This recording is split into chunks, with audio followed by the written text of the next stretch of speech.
Welcome to this e-learning presentation on understanding the importance of emotional intelligence. My name is Clive Ashpol and I will be presenting the presentation today. There are many people who, although they seem to be incredibly bright, are just not able to pull their lives together. I'm sure that you all know of some very good and conscientious students who drop out of university, and equally some intelligent and diligent workers who just do not seem to be able to get ahead in the workplace. So the conclusion must necessarily be that having a superior intelligence level does not always equate to being successful. If one were asked to explain why these people were not successful, we would probably think of various traits or behaviors that really have very little to do with cognitive or general intelligence levels. There is another kind of intelligence, therefore, that must come into the equation, and that is that of emotional intelligence. As David Caruso, one of the well-known thinkers where emotional intelligence is concerned, has said, it is very important to understand that emotional intelligence is not the opposite of intelligence.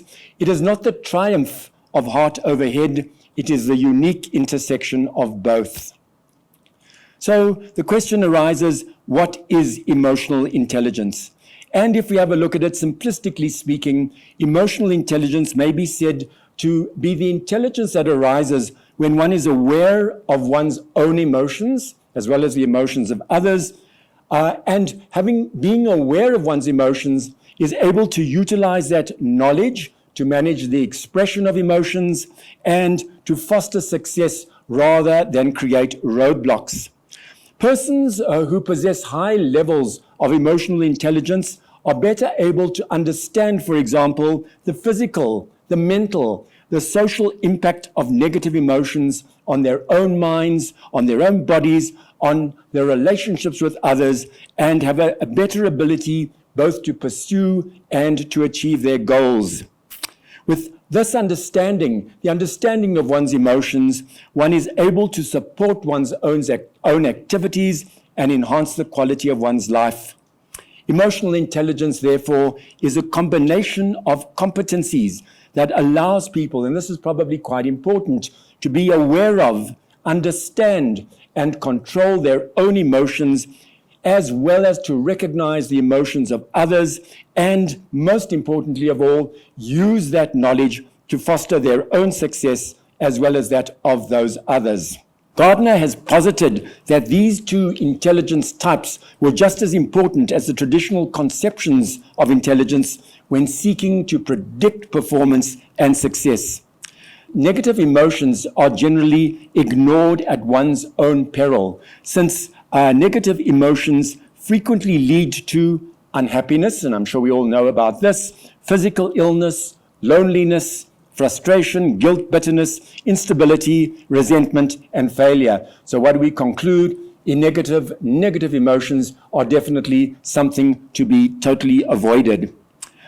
Emotions generally arise and have a physical basis in the brain.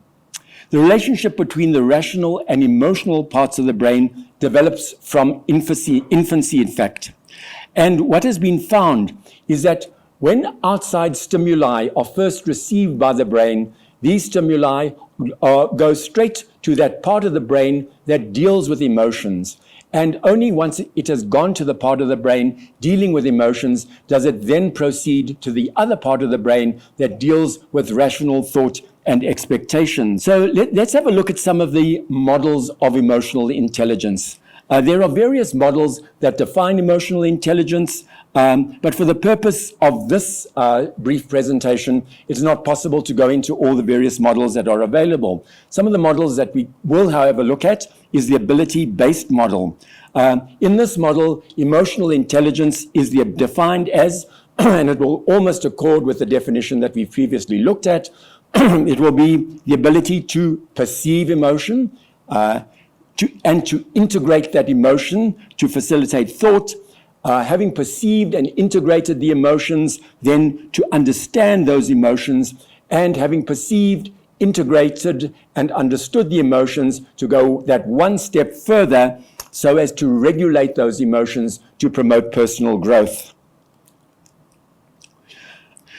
One should really not try either to escape or to ignore emotions, simply because emotions have a biological and evolutionary basis and certainly are trying to tell us something. It is better to learn to listen and understand and appreciate one's emotions so as to enable the person to act in their own best interests. We found, and empirical evidence has demonstrated, that companies which once focused exclusively on cognitive intelligence, the old intelligence quotient idea, have come to learn that IQ alone is not the key performer or performance measurement of success. It is equally important, companies have found, and I'm sure it's something that you too may have noticed, that how employees conduct and express themselves and the way in which they interact with others is of equal, if not more, importance.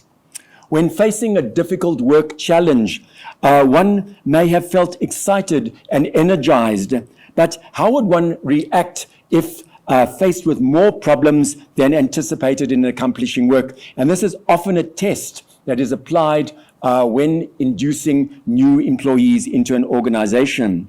There are various models of emotional intelligence, but unfortunately, due to the limited time that is available, we cannot go into all of these. For the sake of clarity, we will, however, look at one or two of these models.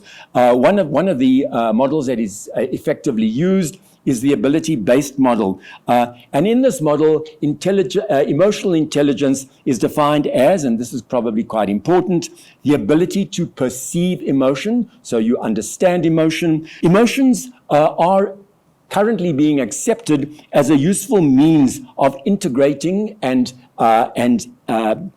interacting within various social environments and relationships. Not all persons, in fact, however, have the same emotional intelligence or make the same emotional decisions. Therefore, the ability-based model proposes 4 different types of emotional intelligence. There is emotional perception, I think we've looked at that, emotional use, emotional understanding, and emotional management. And by emotional management, I mean the ability to self-regulate one's own emotions, and just as importantly, to regulate emotions in others. In addition to that, there is what we call the mixed model of emotional intelligence, which breaks a whole range of competencies into skill sets, which, when all taken together, create a picture of the level of intelligence and emotional intelligence in any one individual. Now, these skill sets are, and we'll just go into this slightly more in detail, self-awareness. You need to know how you feel in the moment, and how you're using gut feelings, more essentially, to help drive decision-making abilities. And to do this, you need to have a realistic understanding of your abilities, as well as a strong sense of self-confidence. Then there is self-management, where a person will handle one's emotions so that they do not interfere, but in fact, on the contrary, they facilitate the ability in some instances to delay gratification in pursuance of a stated goal, or to recover from emotional distress, and to translate emotional preferences into action to improve and succeed. Self-awareness is another factor that rises to the fore. You need to sense what others are feeling and to understand situations from the perspective of others. This is the empathy that we've already referred to. And social skills means the handling of emotions in respect of the relationships that one has with other people. So you successfully read the intricacies of social interactions. You are able to interact positively in such social situations, and you can influence, persuade, negotiate, and teach. And all this comes from having a high level of emotional intelligence.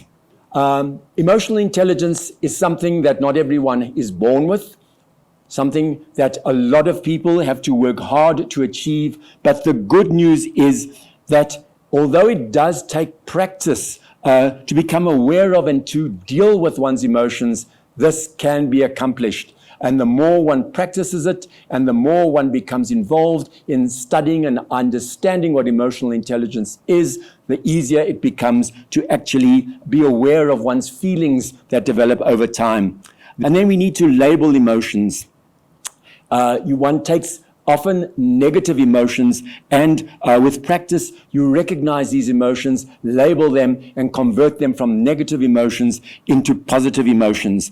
And you need to understand the causes of those emotions, and you need to understand what triggered, what gave rise to the feelings that you're feeling. And as you improve in identifying your emotions, you are able to create your own labels for those emotions.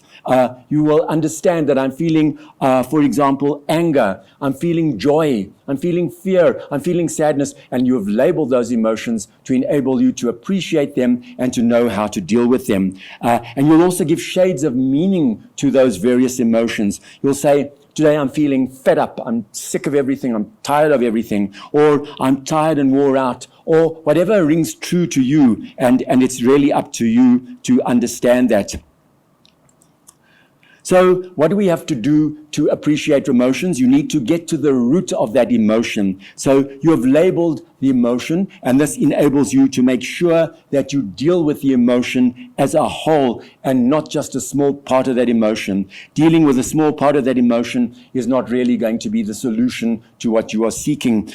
If you are feeling angry, why are you feeling angry? Is it because you are feeling vulnerable? Is it because you are feeling out of control? Has someone in the workplace made you look bad before the chief executive officer?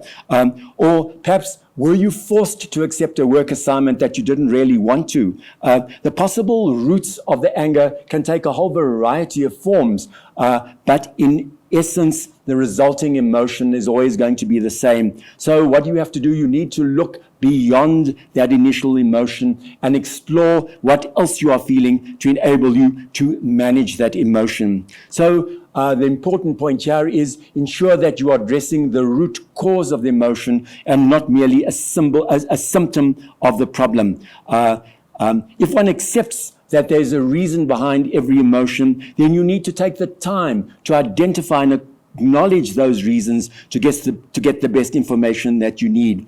So you need to undertake an accurate self-assessment of that emotion. Since, remember what we have said, emotions can affect performance, behavior, relationships, as well as your relations with others in the workplace and also socially and at home. As you build emotional awareness in the presence, you will start to identify triggers or situations that give rise to certain emotions. You will know, for example, and I think we've all been through that process, that differing with a boss or expressing a viewpoint that you know your senior is not going to like can make you nervous.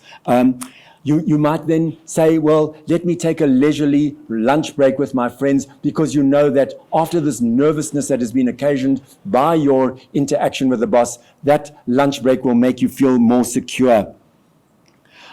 So what you're trying to do is to place yourself in a situation where it is going to become easier for you to predict your feelings and your emotions in similar situations that may arise in the future. And the importance of that is you now are learning, because you have the opportunity proactively to prepare to encounter and deal with those future situations. You may listen to the way you speak. Think of what you said. And an important thing is, say you had a dispute with your senior, to understand why you said what you said and to identify any counterproductive language that you may have used. And the reason that you're going to do that is because in future interactions with that senior, you will know not to use that counterproductive language again.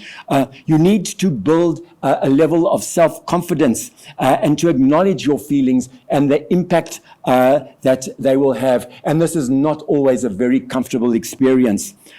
Persons, though, who have a well-developed sense of self-confidence understand that they are able to learn their strengths and weaknesses, and that any weaknesses are in reality not an indicator of their lesser value or of their lesser worth as a person. So again, it comes down to the fact that you need to learn from your experiences. there are many ways to increase one's emotional intelligence. And one of these ways is actually to make a weaknesses list. Because using the weaknesses list as a personal to-do list and to track progress in each identified area that needs improvement is certainly something that all of us can absolutely do. The objective of the list is to convert the weaknesses that one has identified into strengths, and by achieving this, to increase one's level of confidence. And then, as I've always said, view failures not as failures in themselves, but as learning experiences. When dwelling on the failures that are inevitable in life, these setbacks can often lead to new ideas, to new thoughts, and to meaningful challenges that can arise to successfully deal with future situations. Unfortunately, one cannot go back and rectify a failure that has occurred, but one can ensure that that failure does not again occur in the future. And then one needs to self-manage by taking responsibility for one's own emotions and understanding and accepting that one's emotions have impacts on decisions and behaviors. You need to take responsibility because taking responsibility is an important element which provides a useful tool for decision making, assists in overcoming identified stumbling blocks, and there will be many of those on the road to life, enables one to experience emotions without being controlled by them. It's one thing to experience emotions, it is another thing to let emotions run away from you and control what you want to do. And it enables you to build a strong, lasting, and rewarding relationship both in and out of the workplace. I'm not going to dwell on this slide in too much detail. I think it's mainly what we've already looked at, where we basically summarize emotional intelligence into certain components, into the intrapersonal components, the catalyst components, and the interpersonal components. I would suggest that you have a good look at this slide, and you will see it's basically a summary of what we've already discussed so far. Now, reflection is such an important aspect of emotional intelligence. To enhance self-control in emotional situations, reflection on why one feels out of control in the first place is an absolute necessity. Major emotional reactions have been found in practice to stem from two things, either from desire or from fear. So the degree to which one is affected by fear will depend on one's own values and of what one finds is important in one's own life. Self-management implies trustworthiness, or more importantly, about being honest of what you can and cannot really do. Trustworthiness, in fact, is precisely the same concept as that of integrity, or acting in a way that aligns with one's values. If you say, for example, that you value your job, then trustworthiness will mean that you perform that job that you value in the best possible way that you can. If you value, for example, relationships with others, then trustworthiness is going to mean that you will not engage in gossip about those others. If you value honesty, trustworthiness will mean that you too are an honest person. So if you trust yourself and your values, you are likely to respond to your emotions in the best possible way in any situation that might arise. Trustworthiness will get you through those moments after you first experience that knee-jerk reaction that I referred to earlier, and will enable you to apply the self-management techniques that you need to avoid such knee-jerk reactions. Then there's a question of conscientiousness. Now, what is conscientiousness? That implies alertness and commitment to self-management. In other words, you are taking full responsibility for your own emotions, for the work that you do, and for the quality of that work. You are committed to emotional self-management and take full responsibility for your emotions. So adaptability comes into the question and into the situation, because adaptable people are people who do not allow their feelings or their emotions to change. They do not allow emotional or performance roadblocks to come into their lives. They accept, and this goes for everybody, they accept that there will always be change. Change is an inevitability. I think they say there are three things in life that one can really be certain of. One can be certain of death, one can be certain of taxes, and one can be certain of change.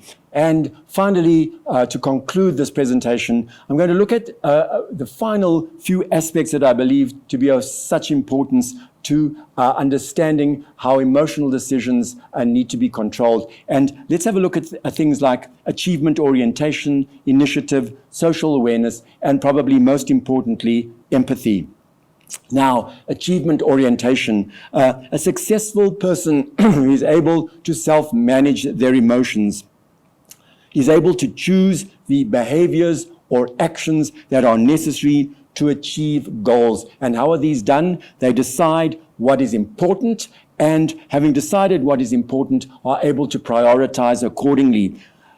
Such persons will not let pride get in the way of their actions, will not let ego get in the way of their actions, and they will continually seek actions that will achieve the identified goals. And more importantly, they will seek to avoid actions that do not do so. Initiative is again of great importance, because people having a high level of initiative will continually seek ways to develop themselves, and probably just as importantly, take full responsibility for their lives, and not, as we have previously seen, externalize blame for things that do not go the way they wish to. This might mean, for example, making lifestyle changes, under certain circumstances, getting more education, learning new skills, developing new habits, or any other action that may be necessary to improve the quality of work life and home life.